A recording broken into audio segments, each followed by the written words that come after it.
اعوذ باللہ من الشیطان الرجیم بسم اللہ الرحمن الرحیم ومن شہد منکم الشہر فلیصمہ ومن کان مریضا او علی سفر فعدۃ من ایام اخر یرید اللہ بکم اليسر ولا یرید بکم العسر ولتکملوا العدۃ ولتکبروا اللہ علی ما ہداکم ولعلکم تشکرون صدق اللہ العظیم۔ تیسرا درس ہے فضائل رمضان کے حوالے سے۔ رمضان المبارک کے مقدس مہینے میں تقریباً یہ 8-9 موضوعات پر تفصیلی گفتگو ہوتی ہے۔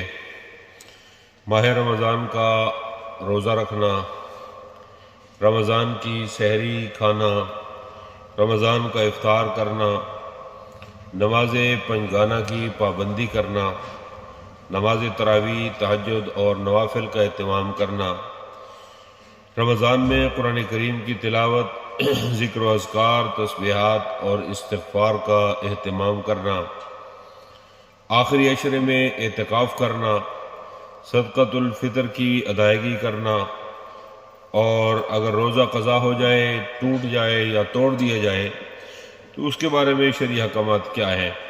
یہ 8-9 موضوعات ہیں جو کہ رمضان کے مقدس مہینے میں بیان کیے جاتے ہیں۔ اس آیت میں اللہ تبارک و تعالیٰ نے روزہ داروں کو، مسلمانوں کو رخصت عطا فرمائی ہے۔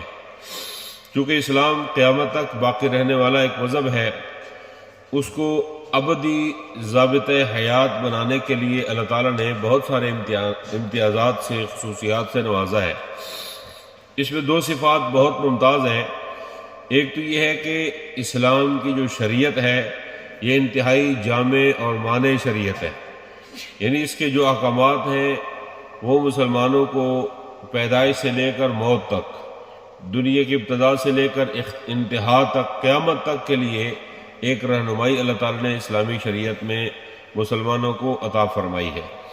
دوسرا یہ ہے کہ شریعت آسان بہت ہے، اس میں سختی نہیں ہے، اس میں تنگی نہیں ہے، اس میں مشقت نہیں ہے۔ آسان کا مطلب یہ ہے کہ اسلام میں لوگوں کو پیش آنے والے تمام حالات کی اللہ تعالیٰ نے رعایت رکھی ہے۔ مثلا جہاں مشکل حالات کی وجہ سے اصل احکام پر یعنی عزیمت پر عمل کرنا دشوار ہوتا ہے تو وہاں اللہ تعالیٰ نے رخصت عطا فرمائی ہے۔ قرآن کریم میں اللہ تعالیٰ فرماتے ہیں ما جعل علیکم فی الدین من حرج، دین میں آپ کے اوپر کوئی تنگی نہیں ہے۔ یرید اللہ بکم اليسر ولا یرید بکم العسر، اللہ تعالیٰ آپ کو آسانی دینا چاہتے ہیں، آپ کو اللہ تنگی میں نہیں ڈالنا چاہتے، پریشانی میں، تنگی میں مبتلا نہیں کرنا چاہتے ہیں۔ ایک جگہ فرمایا لا یکلف اللہ نفسا الا وسعها، اللہ تعالیٰ کسی نفس کو اس کی طاقت سے بڑھ کے احکامات شرع کا مکلف نہیں کرتا، جتنی اس کی بساط میں ہے، اس کی طاقت میں ہے، اللہ اتنے احکامات شرع اس بندے پہ لاگو فرماتے ہیں۔ پہلی رخصت وضو اور غسل کے بارے میں قرآن کریم میں اللہ فرماتے ہیں یا ایھا الذین آمنوا اذا قمتم الی الصلاۃ فاغسلوا وجوہکم، اے ایمان والو جب تم نماز پڑھنے کا ارادہ کرو تو پھر اپنے چہرے کو دھو لیا کرو، اسی طریقے سے ہاتھوں کو اور پاؤں کو جو شرعی اصول کے مطابق ہے، اور پھر سر کا مسح کرنا ہے۔ اب یہ تو وضو کرنے کا عام حکم ہے، ساتھ ہی فرمایا ان کنتم مرضی او علی سفر، اگر تم بیمار ہو، تم مسافر ہو، پانی نہیں استعمال کر سکتے یا پانی تک رسائی نہیں ہے آپ کو، تو فتیمموا صعیدا طیبا، پھر تم مٹی کے اوپر تیمم کر لیا کرو۔ تو گویا کہ وضو کا حکم دیا ہے، غسل کا حکم دیا ہے، لیکن اگر بیماری ہے یا بندہ مسافر ہے، پانی میسر نہیں ہے یا پانی تک رسائی نہیں ہے، تو اس وقت شریعت نے وہ حکم اٹھا کے آپ کو اس کے متبادل تیمم کی سہولت اللہ نے عطا فرمائی ہے۔ یہ ہے اللہ کی رخصتیں۔ دوسری رخصت کھانے کے حوالے سے قرآن کریم میں فرمایا حرمت علیکم المیتۃ والدم ولحم الخنزیر وما اہل به لغیر اللہ، اس آیت میں تقریباً 9 چیزوں کو اللہ تعالیٰ نے حرام قرار دیا ہے۔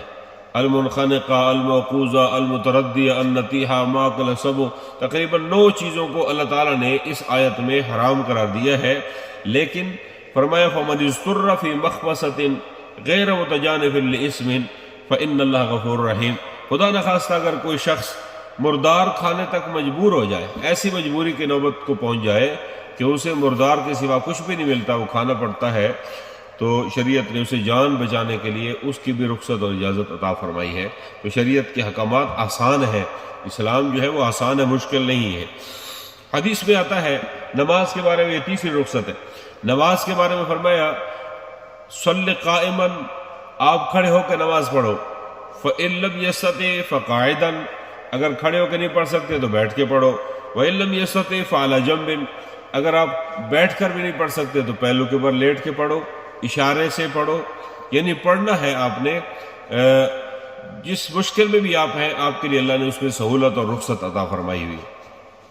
چوتھی رخصت یہ تو نماز کے بارے میں تھی یا وضو کے بارے میں تھی، فرمایا کہ ایک غزوے میں حضرت عبد الرحمن ابن عوف رضی اللہ تعالیٰ عنہ اور حضرت زبیر ابن عوام رضی اللہ تعالیٰ عنہ نے نبی علیہ الصلوۃ والسلام کی خدمت میں شکایت کی کہ یا رسول اللہ، بہت زیادہ جوئیں اور بہت زیادہ کھٹملوں سے تکلیف ہے، اور ہمارے جلد کے اوپر جو ہے ان کی وجہ سے خارش سی پیدا ہو گئی ہے۔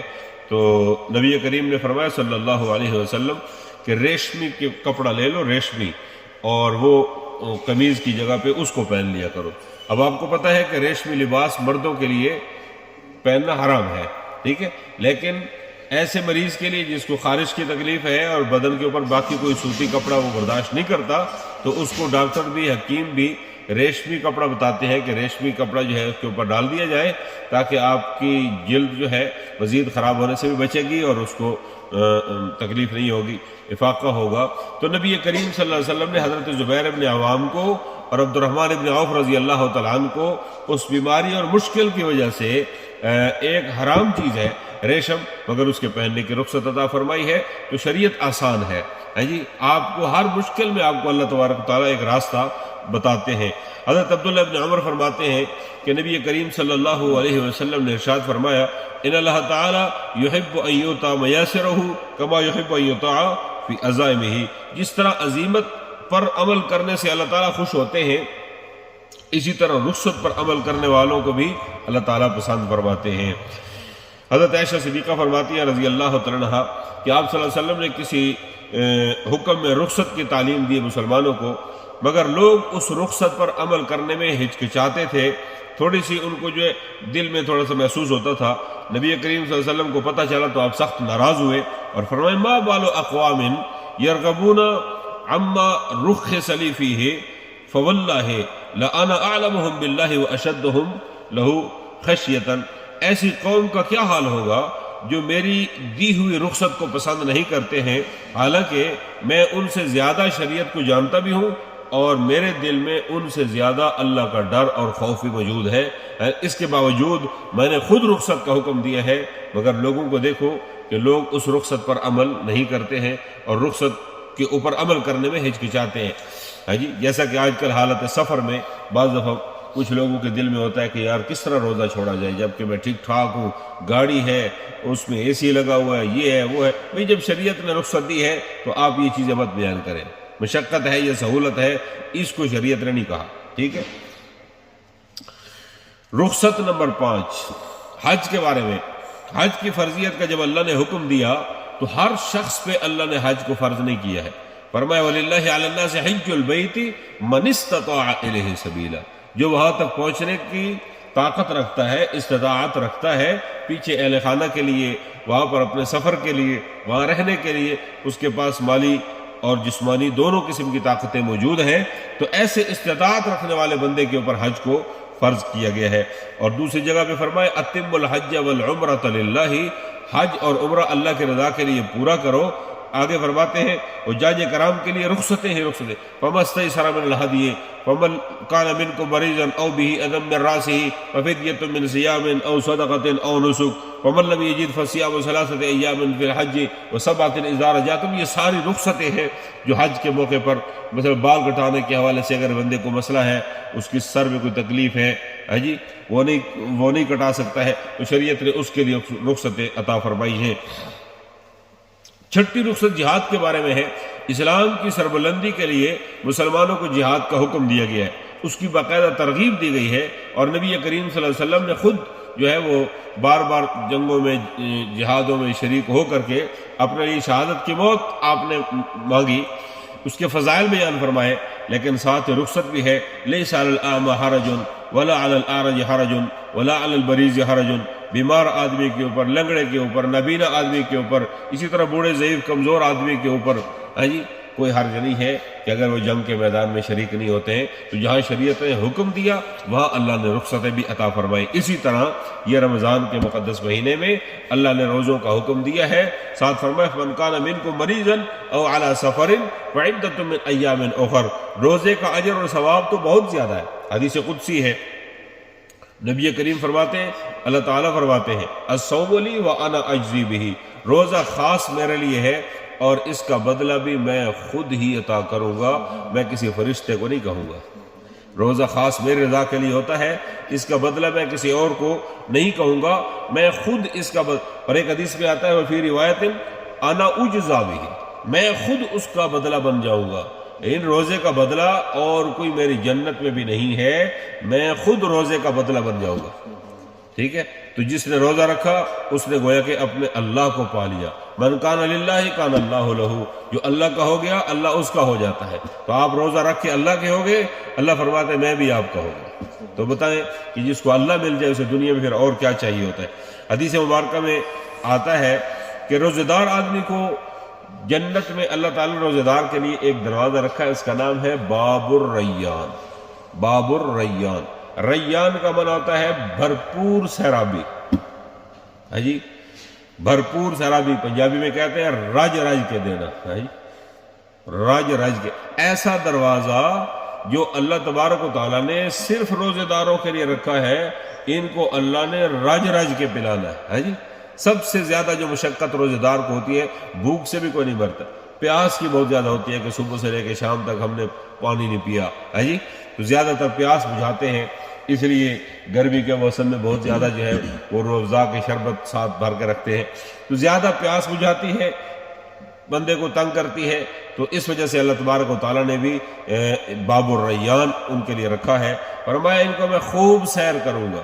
جی بھرپور طریقے سے ان کو رجا کے اللہ تبارک. اور بہترین جو ہے سیرابی وہ انسان کے کھانے اور پینے سے نہیں ہے، مومن مسلمان کی سیرابی اپنے اللہ کے دیدار سے ہوگی. اللہ ان کو اپنا دیدار عطا فرمائیں گے اور یہ بھرپور طریقے سے ان کو یہ سیرابی اللہ تعالیٰ نصیب فرما دیں گے.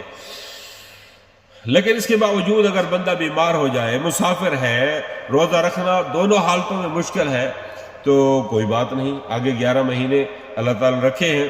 ان روزہ ایک عظیم عبادت ہے، لیکن اس کے باوجود اگر آپ نہیں رکھ سکتے ہیں کسی بیماری کی وجہ سے یا سفر کی وجہ سے تو کوئی بات نہیں. آگے 11 مہینے ہیں، ان روزوں کی گنتی فعدۃ من ایام اخر، اگلے دنوں میں اپنی گنتی کو پورا کر دیجیے گا. رخصت اور رعایت ہمیشہ جذب اطاعت کو بڑھانے کے لیے دی گئی ہے تاکہ وہ نیک اعمال کو کسی بھی حالت میں چھوڑے نہیں.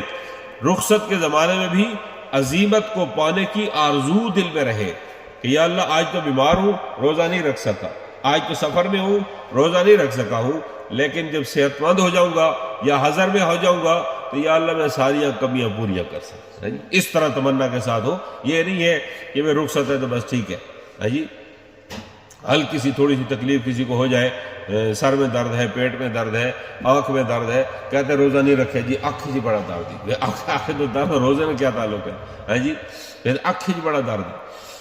تو ہزاروں بہانے. حضرت عائشہ صدیقہ فرماتی ہے رضی اللہ تعالیٰ عنہ کہ حضرت حمزہ ابن عمر اسلمی رضی اللہ عنہ بہت زیادہ روزے رکھنے والے صحابہ میں تھے. ایک دن نبی کریم صلی اللہ علیہ وسلم سے پوچھا کہ میں سفر میں روزہ رکھوں؟ تو آپ نے فرمایا ان شئت فصم وان شئت فافطر، چاہو تو روزہ رکھ لو، نہ چاہو تو نہ رکھو. گویا کہ اتنی سفر کی حالت میں نبی پاک صلی اللہ علیہ وسلم نے تاکید نہیں فرمائی ہے ان کو.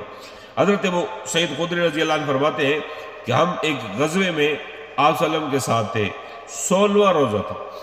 اب یہ غالباً بدر کا روزہ، کیونکہ بدر کو 17 رمضان کو روانگیاں ہوئی تھی جمعے کے دن. ہم میں سے کچھ لوگ روزے کی حالت میں تھے اور کچھ لوگ بغیر روزے کے تھے. فلم یعب الصائم علی المفطر ولا المفطر علی الصائم، نہ کسی روزہ رکھنے والے نے نہ رکھنے والے کو تانا دیا اور نہ رکھنے والے نے رکھنے والے کو تانا دیا بھی آپ نے کیوں رکھا یا آپ نے کیوں نہیں رکھا. تو سفر کی حالت میں رخصت ہے، شریعت نے دی ہے. جو بندہ اپنے اندر پاور رکھتا ہے، پاتا ہے کہ میں انشاءاللہ شام تک روزہ بآسانی پہنچا سکتا ہوں اور مجھے کوئی تکلیف نہیں ہے اور روزے کی وجہ سے میرے اوپر کوئی تنگی اور مشقت نہیں آئے گی، تو اس کو رکھ لینا چاہیے. اور اگر وہ مثلا رخصت کو لیتا ہے تو اللہ نے ایک نعمت اس کو دی ہے، وہ نہ رکھے. تو دونوں صورتوں میں اللہ تبارک و تعالیٰ نے اختیار دیا ہے. اس لیے وہاں پر بعض صوفی جو ہے نا وہ ان کی رگ پھڑکنی شروع ہو جاتی ہے اور وہ کہتے ہیں جی دیکھو جی اب تو وہ سفر نہیں رہا ہے جی، اب تو سہولت ہے، اب تو اے سی ہے، اب تو یہ ہے. جو بھی ہے جب اللہ نے رخصت دی ہے تو اس کو قبول کرنا ہے. ٹھیک ہے، اگر آسانی محسوس ہوتی ہے اس کو اپنی طبیعت میں روزہ رکھ لے، اچھی بات ہے. اور اگر وہ نہیں رکھتا ہے تو رمضان شریف کے بعد ایک جو ہے البتہ یہ چیز ہے کہ رمضان کے روزے کا جو مقام اور مرتبہ ہے وہ پھر فرمایا کہ اگر ساری زندگی بھی بندہ روزے رکھتا رہے تو پھر وہ رمضان کے روزے کا مقام اور مرتبہ وہ نہیں پایا جا سکتا ہے. تو بہرکیف شریعت اسلامیہ نے مسلمانوں کو رخصتیں سکھائی ہے. رخصت جو بھی حکم دیا، روزے کا حکم، نماز کا حکم، حج کا حکم، آپ نے دیکھا تمام احکامات میں اللہ تبارک و تعالیٰ نے مسلمان کو رخصت دی ہے تاکہ مسلمان کسی بھی شریعت کے حکم کو تنگی سمجھ کر اس پر عمل نہ کرے. اللہ تعالیٰ نے اس کے لیے رخصتیں عطا فرمائی ہے. نماز کھڑے ہو کے نہیں پڑھ سکتا ہے تو بیٹھ کے پڑھے، بیٹھ کے نہیں پڑھ سکتا تو لیٹ کے پڑھے، اشارے سے پڑھے صحیح، عمل سے اپنے آپ کو محروم نہ کرے. بس یہ چیز ہے کہ رمضان کے مقدس مہینے میں اپنے آپ کو محروم نہ کرے. بس اللہ تبارک و تعالیٰ نے بہت ساری رخصتیں عطا فرمائی ہیں. اللہ ہمیں عمل کی توفیق عطا فرمائے.